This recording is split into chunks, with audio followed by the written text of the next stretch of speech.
I'm back again with Charles Crooks. He's the man who's been helping me the last few years. Awakening My Spirit. I wrote a book about it, and I want to talk to Charles a little bit about what he does. He's a shaman here in the city of Dallas, and I just want to talk to him a little bit more. Charles, welcome again. Thank you for talking to us. Thank you very much. I'm going to go into an aspect of what you do. I've heard that shamanism is based upon the premise that the visible world is pervaded by invisible forces that affect the lives of the living. And do you believe in that concept? Let me answer it this way. Imagine if the visible world was channel 13. And imagine if the spiritual world was channel 14. They both exist at the same time. It's just a matter of tuning into one or the other. They both exist. Oh, wow, yeah. So when you think about it, everything is here. It's just a matter of tuning into that particular area that you have need of access to. For example, have you ever had a question or perplexing idea or an equation you're trying to figure out, and you end up thinking about it for hours and hours, and you finally give up and you have yourself a cup of tea or something, you relax and think about something else, and next thing you know, the answer pops in your mind? That's a good example of that, because when you relaxed, you allowed yourself to tune into the higher consciousness, and I'm using that in quotes, but you allowed yourself to tune into one of the other channels and were able to access that information. Okay, so now, when I first met you, I had this big idea of what a shaman looked like. Yeah. And of course, you look like a regular guy, but I know you speak to the spirit world. Is that true? That do you deal with the spirit world often? I'll put it this way. I deal with other individuals working at other levels. Yes. Okay. So you do work in other worlds and other dimensions and other realms. Is that correct? Yes. And are you like an intermediary between those, like the physical realm and the spirit realm? Is that what you are?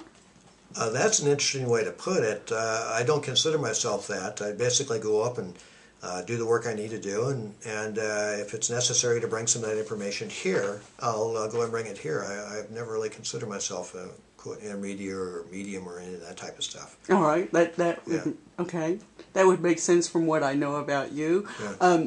What are those realms? Can you tell us about those realms? What other realms are there besides the? Everybody knows about the earthly realm. I think we've all heard about the abyss, but.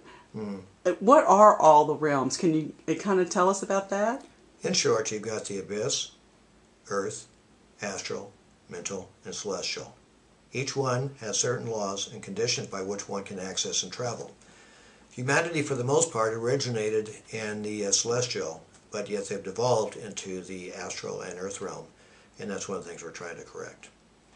And have you been to those realms? Yes. Oh, wow. That's pretty good. Now, I want to ask you another thing. Do you work in the dream state? When necessary. When necessary.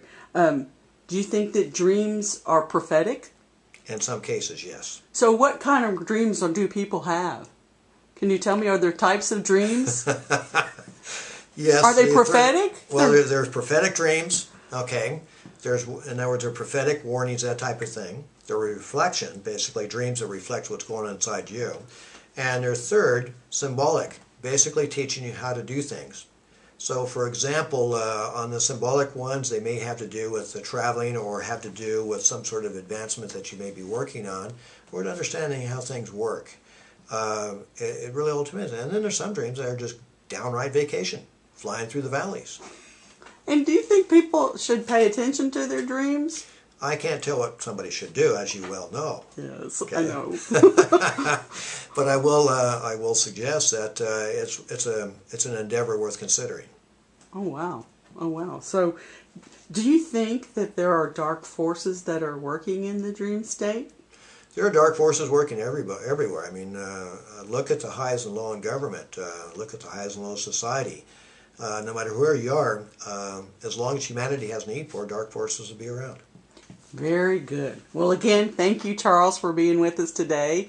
If you want to find more information about him, he has a website. Can you give that to us? Yes, ht://shamanic-enterprises.com.